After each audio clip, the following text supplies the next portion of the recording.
Welcome back to Beauty, Business, and Mind podcast. This is your host, Celeste. Welcome, my love. Welcome to your space. As always, please take what resonates and leave the rest behind. Today, we're going to be doing a really deep, honest look into our hearts and really healing generational wealth trauma. And when I mean wealth trauma, so I'm gonna be really going into depth and a little bit into my life to better understand of my journey, of my healing process through money as I continue to grow and as I continue to heal those wounds, right?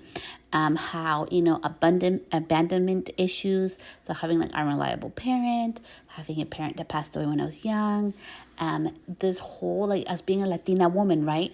I grew up, and most of us grew up, not all of us, but most of us grew up with a plan B, right? If that doesn't work out, or is it sustainable? If not, you need to have a plan B. And if it doesn't work out right away, you need to quit and move on to the next thing, right? And how that kept me small for so long. And as soon as I really started doing the hard work to start breaking that, the growth happened, the opportunities happened, my whole life was transformed and changed. And as always, take what resonates, leave the rest behind. Let's get to know one another better, and let's get to it today. So let's go to this. When I was born in the States, in New York, and my parents were very poor. They escaped in Guatemala. There was this whole period of time where there was a lot of like genocide of indigenous people. My dad happened to be 100% indigenous. My mom wasn't. She was a young pregnant teen mom, and they ended up in New York. They were living on the streets, and she suffered a lot with me. And she has told me this story, but I really want to emphasize this because my life has been so beautiful and crazy, and sometimes I think it should be a freaking movie because I can't believe I've gone through all this. But long story short, they ended up in California with a broken down car and a hot summer day, and this white dude coming back from camping with his nephew happened to see me at a Denny's because my parents were there trying to get something to eat and get out of the heat. And he saw me. He was playing with me because I was like next to their booth where they were eating. My parents left and they were hitchhiking, and this person's nephew told him that to not be a dick and to stop and pull over and give these people and the baby a ride. And those people were my parents, and that baby was me. And through all of this, this awesome and amazing human that, gave my parents a ride, asked them if they knew where they were going. My dad did speak English. He told them, hey, we're planning on going to San Francisco. We don't have family. He's like, you know what? Why don't you come work for me a couple of days, get some money? My mom was cleaning the house, and that turned into a friendship. And he ended up loving my mom as a daughter and my dad as a son. And my parents then later on decided, after my sister was born, to move on to Guatemala. In Guatemala, I lived there from 3 years old till I was 9. And I had a very interesting life. So I went to private schools, but my dad was the typical machista man. I couldn't even go play in the front yard, okay? But we had everything. We wore clothes from the U.S., from Target, and I had all the Barbies, and I was a big I went to a private school and the whole thing, right? My mom didn't work. We never went anywhere, and we'll skip some of the stuff because we don't need to go into details. But my dad ended up passing away when I was 9. My mom didn't, she was young when she got with him, and she had money and everything from him. And when he passed away, we're in Guatemala, so it's a different lifestyle and world over there. And this does happen. His bank accounts went down to zero. Things that he had were gone mysteriously, and my mom couldn't investigate it. And my mom ended up having to work for the first time, and I got to meet my aunts from her side, and I got to be outside and play. It was like I got to like live after that. But we were very poor. My mom didn't even have 5 cents to buy a little Ziploc bag, like snack size Ziploc bag of sugar. There was days when a tortilla, like, corn tortilla was all we could eat. And there was days that was it. We didn't have money even for sugar water. We didn't have money for shampoo. So we actually showered with, soap made out of like pig fat. It smells disgusting, but it doesn't make your hair smell nasty. And you smell really clean afterwards. It just smells nasty when it's dry. I know it sounds nasty. But I want you to understand that's the level of like having a lot to like overnight having nothing that I went to. And remember that amazing man who gave us a ride and helped us when we were in the States? He came down for my dad's funeral. My sister and I happened to be born here. And we actually got deported. Believe it or not, we got deported from fucking Guatemala back to the States. And my grandpa decided, I called him grandpa. And this amazing man, wealthy man, decided to adopt my sister and I and be a legal guardian. I want to stop here because it's crazy, right? Like, I'm 9 years old and I've gone through all this shit just to 9. I realized at a young age, first of all, that I didn't want to rely on a man. And this is not about gender. I'm just showcasing as a Latina woman a little bit back into the history and what I grew up with. I grew up that man came first and a man could do certain things and a woman couldn't. Right? And if I rely on a man, maybe tomorrow something happens and it's gone, right? And that's part of the healing, that generational trauma that I'm dealing with, that, like, I can rely on other people and I can trust people, but it takes work, right? And you may have your own story of something really hard that you went through that is going through that process of healing your generational wealth trauma, right? I'm not a therapist. I have had a lot of therapy and worked with lots of therapists and a lot of my mindfulness and my mentality of things. But I'm just sharing where the strength comes from and all the work I've had to do to heal my generational wealth trauma, right? Because we want wealth, success, abundance, money, whatever you call it. We need to heal those part of ourselves. And long story short, I lived with my grandpa. He had lots of money. We had a nanny. I had an awesome life. I did amazing things that I do with my kids because of him. He taught me. He gave me a lot of love. He taught me a lot of business things at a young age. I learned so much from him, and I have so much fucking love for my grandpa because he was such an amazing man. He did not only help me, he helped so many kids. And I remember... we'll get to that part, but he just impacted so many people. Like the day that he was no longer with us at his funeral, I remember there was so many kids and nobody could understand why there was so many kids. And it was because he touched so many people's lives. He would help you. If you needed a meal, he wouldn't ask you if you needed a meal. He took you to go get a meal with us. If you needed something, a pair of shoes or clothing or something like shelter or love, whatever, or you didn't get, access to certain things, he would do things for you out of kindness. He didn't want anything in return.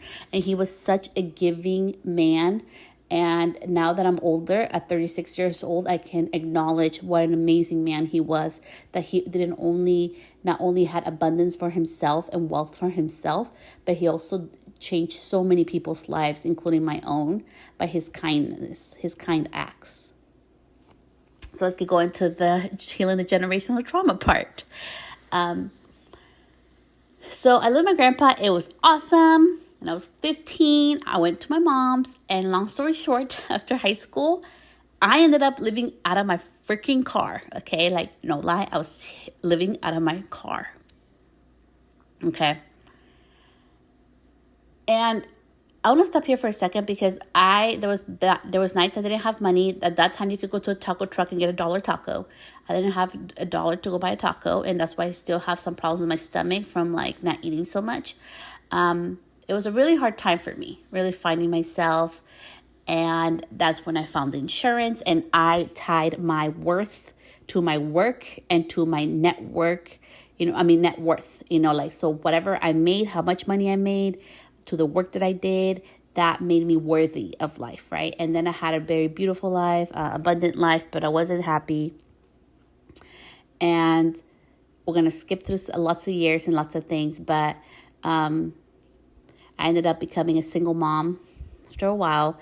My son and I have lived out of a room before, and now I have a very beautiful, abundant life. My husband and I, we make it together over, 6 figures, like way beyond, the 100K, the 200K.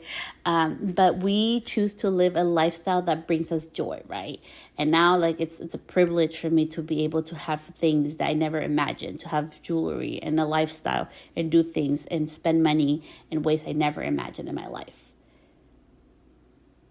But there was a lot of healing. And I want to talk about generational healing for wealth, because we're gonna need to do the work, and it has to do more than money. And I hope if you're up to this episode at this point, I want to ask you, like, what does abundance, what does wealth mean for you?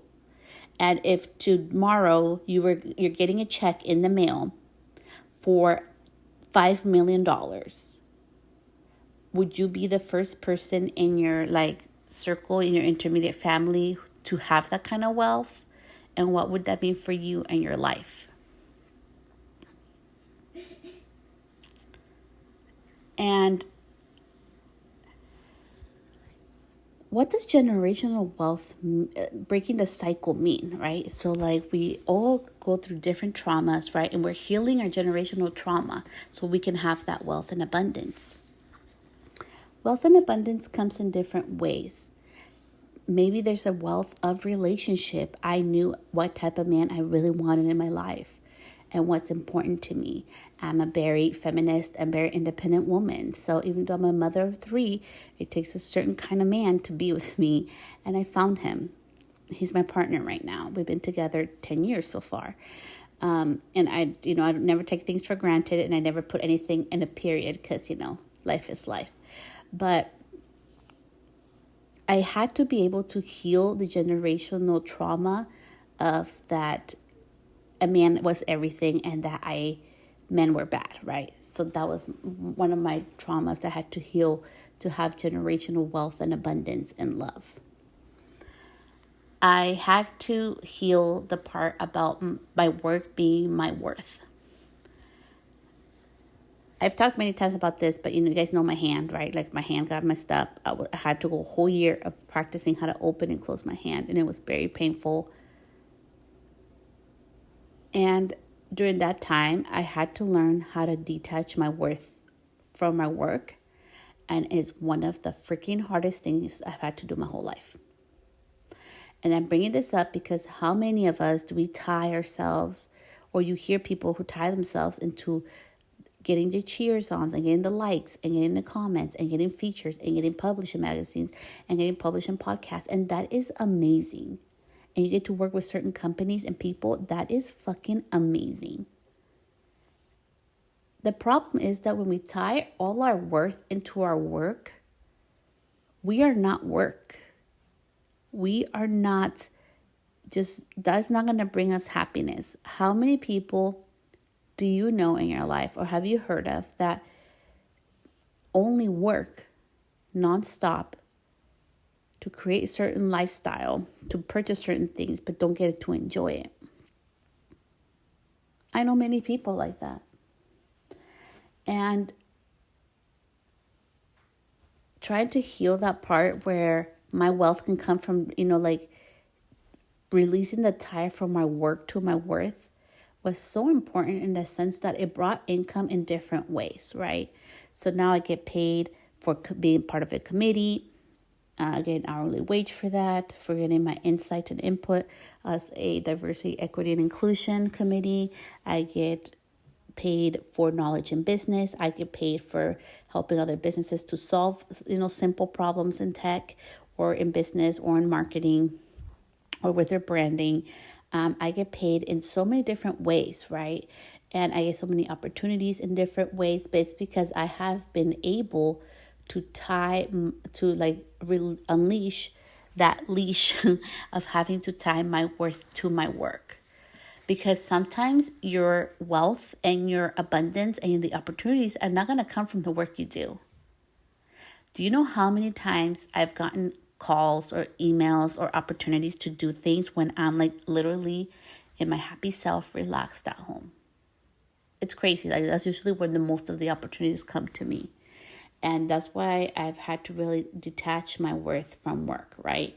And I think it's so important I'm sharing this with you, because the moment that you can start detaching that you have to work so hard to get the abundance, not just monetarily, but also in love, in happiness, and being comfortable with your own self and loving yourself, that you have to work for it, the more that you're accepting of the other things that come with life. There's so many opportunities sometimes that I have missed, and I'm sharing my story today, not to be like, oh, this is all about Celeste. No, to kind of give an insight, to kind of help you, like, think about ways that you have worked so hard. How has that really benefited you? There's been periods in my life where I have to work hard, but working super hard is not going to determine a net worth. Because if making money was equivalent to how hard we work, 80% of the US population would be freaking filthy rich. Because how many people do we not know that work 40 hours a week? Some of them have double jobs to be able to sustain themselves. How many hairstylists? I know many hairstylists that work easy over 40 hours a week. Easy. And it's not a bad thing. If you do that, it's not bad. It's not bad.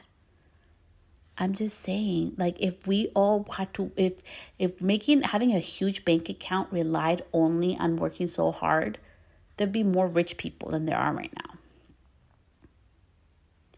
And don't take it just from me, also from my husband. Like, for the longest time, right? My husband, our story is kind of funny, but he was fighting me so hard on not working hard. And when the moment he stopped working weekends, because my husband used to only take 2 days off a year. He was horrible. 3 if I was lucky. He worked every single day of the year except for 3, okay? And when he stopped doing that, his business grew, his bank account grew, everything just blossomed and bloomed. And it's the moment that he stopped attaching his worth as a husband, as a person, to his work, right? But he had to do that work. I couldn't do that for him. And one of the important messages that I want to share with you today, that it's up to you if you want to do that. I decided that I didn't want to live out of my car. I didn't want to live out of a room. Those were situations in my life where I had to do the best of starting back up on my feet. Right? Like, a divorce brings a lot of things, maybe one day I'll do an episode on that. But, I'm in my second marriage. A divorce can cause a huge shift in your financial and lifestyle. It's insane. And that's what happened to me. But now that I'm at this position, right? Like, now where I'm with my husband and we have our kids and everything, I know what life means. I know how to prepare. We have piggy banks on piggy banks, right? So we have savings account on savings account, because I'm like, we always need to be prepared. And it has served us well. It's not a lack of, not because I'm scared something bad's going to happen. It's like this safety cushion, right? It's like you have your couch, right? Which is your net regular, and money that flows in. And then you have this little extra cushions that, are for the little bumps in life. My husband, he had an emergency surgery. I couldn't, work for a year. I was really trying to get my hand back. I have to slowly come back to work now. Now I'm kind of getting back to work. We've had different things. We had something else happen with our family. We had to move out of our place. So it's just different things that happen in life. And having that cushion has been freaking amazing. And detaching and healing our, generational wealth trauma is so important too, because I'm not scared to invest in myself, right? I'm not scared and oh my gosh, we need to put a deposit for an apartment, or we need to fix the tires and the engine light came up on the car. Okay, I'm going to go get it fixed. I'm not scared in paying that $700,000, whatever it is, because I know I'm going to get that money back. And part 2 of healing a generational trauma is what's important to you? Like, what are you willing to spend money on? Like, for me, I'm a millennial, okay? And I love spending on experiences, okay? Like, for my kids, memories, like, I'll spend money on that. Like, we took my kids, some other family members on a resort, and that was fun for me. And like, that's like a memory that we all have together, right? But that's what matters to me. And part of healing a generational trauma is also remembering what matters to you. For the longest time, right? Like, Celeste, get a house. Celeste, you should be driving like a Range Rover or like that really sick Mercedes. Celeste, like, oh my gosh, your ring is so big. Or like, maybe you should get a bigger ring. Like, there's all these things, right? Like, Celeste, why do you dress like that? You should dress better, nicer. Or like, Celeste, maybe you should do your makeup all the time. Or like, Celeste, maybe you should have like a nicer apartment and even a more luxurious place. It's not up to other people though. And that's part of healing that generational trauma, that happiness is going to mean something to me completely different to other people. And it's okay. And it doesn't mean that I don't want wealth or money or abundance. It's just that happiness and wealth and abundance means different things to me. And I don't have to be like my family, and I don't have to do things on their time. I am 36 years old. My life is different, and I'm happy with my life. I don't wish I had more or less. I know I'm going to reach different potentials of my life. I know I'm going to reach a higher potential, and I'm going to be able to help more people. And also with my wealth. Part 3, having wealth and having success in our lives means we get to bless others. Because when we have wealth, when we have that success and abundance that comes into our life, I've been able to hire other people because of that wealth and abundance. I've been able to talk to other people, help other people heal their own things, like they're struggling with, so they can move forward with their business. There's different things I've been able to do thanks to all the investments I'm able to make, right? But it's a hard thing to do. When you have gone through like not having reliable like parenting and being ingrained in your head about like what it means to be successful and having a plan B for everything, and that if something doesn't work, you quit and you go to the next thing. It can be a lot of work, and I'm just here to tell you that's gonna take it at your own pace. But you get to choose what your life will be. I got to choose what happiness means to me. I got to choose what wealth means to me, and I got to choose that. Thank you to all my family, and thank you to life and the universe for everything that has brought in my life, because it has taught me so many valuable lessons. But part of healing that generational wealth trauma is that I don't have to live life according to them, right? Because I can have it. I will have a house. Like, my husband and I were planning to buy our home soon after we get out of here. But it was our own pace. And there's certain things that matter to us that probably don't to other people. And it wasn't to impress anybody or to make anybody else happy. It was for us, right? And I just hope this episode really gives you insight to really look into yourself and look at your life and look at the traumas that you have dealt with. Like, how many times do we hear like, oh, money is bad? Or if you have too much money, you start to change. Like, I've heard that one so many times, But money doesn't make people change. People decide to change, I know people that are very well off that are still the same person. So it's just money. There's so much emotions, and especially like being Latina, right? Like, dinero sucio, like, which means money is dirty. Si tienes mucho dinero, eres una presumida. So like, if you have too much wealth or money, that means that you're stuck up and you think you're better than everybody else, right?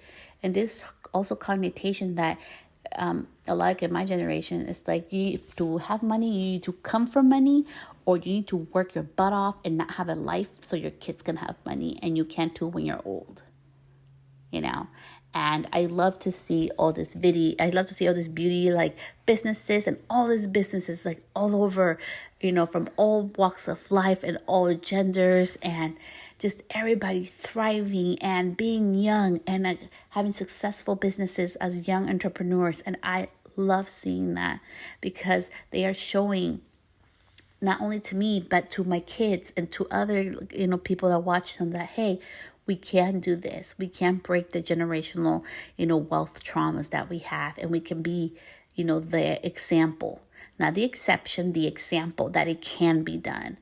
And part of healing my own generational trauma is that I am not a quitter. Like I remember when I was young, my mom would get so mad because I would quit jobs after 6 months. And she's like, why are you doing that? I'm like, Mom, because every time I go to a new job, I get 50 cents more. And that was, I was a teenager. And that was my fucking and I didn't find nothing I loved until I found insurance. And that was my thing, And my mom got so mad because that meant I was being a quitter. But it wasn't. I knew I had a purpose behind it, right? And just life has thrown, little balls at me to kind of be able to and have to innovate and change our traumas. And our money talks about money and what wealth and abundance means is different to each of us. But don't allow everything that has happened to your life to put you down, or don't think that you're not worthy of your blessings. We get to choose. This is our life. This is your life. And you get to choose what success means to you, what wealth is to you. And for me, the biggest, lesson out of all this, it has been that, life is crazy. Life changes so much, right? But I am so grateful for all the beautiful things I have in my life. And I am so grateful for, all the dreams and aspirations and goals that I know that I will reach in a couple of years. And I hope that you have goals and dreams and aspirations as well, that we don't have to be our parents and we don't have to be our, our money stories or what the money stories that has been ingrained in us, right? And breaking that can be hard. And sometimes I have to catch myself because I'm oh yeah, that's my old talk trying to get to me. But we got this, and part of, to end this episode, of breaking the generational wealth trauma also has been as a mother, right? I'm a Latina, okay? You stay home and you take care of your kids. What do you mean? Before, I remember, they'll be why are you leaving the kids? Why are you going? You're going to go party and you're being so responsible. But I have my husband, right? Because why is my husband cooking? And why is my husband helping me? And why is he being supportive, right? And why am I going with my best friend? And am I being good, and all this stuff, right? Because this whole generational wealth trauma that there's no way that you can have opportunities and get paid to travel. There's no way that you can make money when you're away from home and your kids, and that's okay. And that has been part of my feminista, Latina, little chingona AF self that I'm no, I'm going to do my life. I'm going to do business my way. And it has worked out. And it has been really good for me. And also for my girls, right now I have 2 girls. And, I wanted to see, hey, you know what? My mom, she was a little crazy and she swore sometimes. But that woman, cuando quería algo, when she wanted something, she went after it. And she lived life under her own rules, not what the world or people told her to. And she was happy in her own freaking way. And that's what I want for my kids and for my children. And I just really hope that this episode really opens up your heart and your mind to really think what is those money stories that we're telling ourselves? Are those stories that you really believe? Or are these stories that were told to you so much that you think they're true? And what do you want to change? Why do you want to be the exception? For me, I wanted to be stronger, right? I wanted to show that a Latina could be strong and she could be successful in her own freaking way and be a mother of 3, right? That's my thing. It's for me. I'm showing my little inner self what I'm capable. And I have a bigger, stronger why that has nothing to do with that. My dream is to one day be able to really help other women who have been emotionally abused or have don't have the resources to get education, to grow their business, to start their own businesses, not just here, but in other parts of the world where they are lacking resources. Because now with a phone, you can do so much, right? And I have so many goals and aspirations that have nothing to do with me or me building money. It has with other things that matter to me in my heart. And I invite you this week to really like take a pen and a piece of paper and journal and see what is your money story? What do you believe about money? Do you believe like money is like abundant and you're able to bless other people with it and it flows back to you? Do you believe that it can come to you easily and there's opportunities, waiting for you around you? Like, what do you believe? Like, what's going to make you happy and why? I did today a live and I was talking about why is it that we get into business with our why, right? With our goal, why we're doing this, right? For me, it was like to be more home with my kids and to have my own schedule and to make the money I wanted on my time. And somehow I got lost with like working crazy hours and then like 14-hour days and all this stuff. And, but I was lucky pretty early on. I was like, no, this is not a life for me. Money's good, but no, that's not making me happy. I miss my kids. I don't get to see my kids wake up or go to sleep. And that wasn't happiness for me. For some people, that's happiness, and that's totally cool. Like, I don't judge, and that's what I mean. That's why it's so important that we take the time to see what does wealth mean to you. What are our like generational wealth traumas that are stopping us from growing and doing new things? And with that, I want to end this episode. I will be gone this weekend at Long Beach with Ricardo Had a Hair 2, which is my BFF. And yeah, hopefully we'll get to record an episode for you guys. I'll try to do one for you. I'll try to do one in Spanish and one in English, but we'll see how the air and the events turn out, because we're pretty free-spirited. We both are, so we just know we're going to the show and we'll see where the adventures take us. And so if you want to follow me along on my little travel work blog, you can go ahead and follow me at Celeste Stylist on stories. I'll be leaving tomorrow and that's when I'll start posting. So much love. Until next time. Bye, love.